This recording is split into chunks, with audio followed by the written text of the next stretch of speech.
Welcome to my take. Today is Friday, the 17th of April, 2026.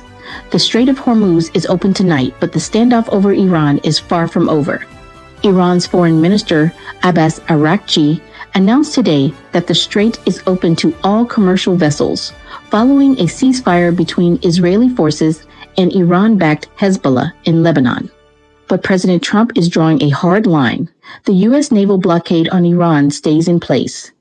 Writing on Truth Social in all caps, the president said, and I quote, "The Strait of Hormuz is completely open and ready for business and full passage, but the naval blockade will remain in full force and effect as it pertains to Iran, only until such time as our transaction with Iran is 100% complete." End quote. On the diplomatic front, nuclear negotiations remain deadlocked. At last weekend's talks, the U.S. proposed a 20-year suspension of all Iranian nuclear activity. Tehran countered with 3 to 5 years. Iranian President Masoud Pezeshkian said today that his country has not sought and is not seeking nuclear weapons, stressing that Iran pursues peace while defending its territorial integrity. Markets reacted sharply to the news.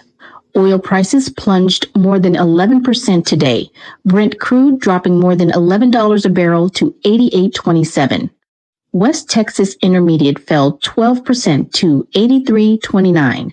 Analysts say investors are growing more optimistic that the conflict in the Middle East could be nearing an end. But tonight, a new fault line is emerging among Western allies.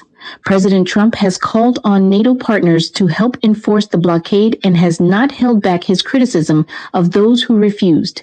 Britain and France have argued that joining the blockade would amount to entering the war. France and Britain chaired a meeting of roughly 40 countries, signaling to Washington that key allies stand ready to help restore freedom of navigation in the strait once conditions allow. The U.S. and Iran were not part of the talks, though diplomats acknowledge any real mission would need to involve both. Washington will be briefed on the outcome.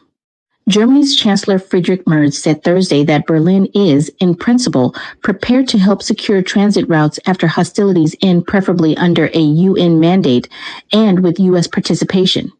China was invited to the talks, though it remains unclear whether Beijing will join. Let me be direct with you today. For weeks, our European allies sat on the sidelines. They watched the United States enforce a naval blockade alone while they argued it was not their fight. Now that the strait is open and the hard work is done, those same allies are calling on Washington to lead the post-war mission. I have to ask, where was this energy when it mattered? I understand the politics. No European government wants to be seen as a co-belligerent. But there is a difference between caution and convenience, and what we saw from some of our closest partners looked a lot more like the latter. President Trump has every right to ask what NATO membership actually means when allies pick and choose which crises they show up for. That is not an isolationist argument, it is a fair one. If this alliance is going to mean something in the years ahead, its members need to be honest about what they are willing to do and when. The strait is open today. But the deeper questions about trust, burden sharing, and what the West actually stands for, those are just getting started. We want to hear from you. Comment below and share your thoughts on this story. I'm Laura Tang. This is my take for today. Thank you for watching, and I'll see you next time.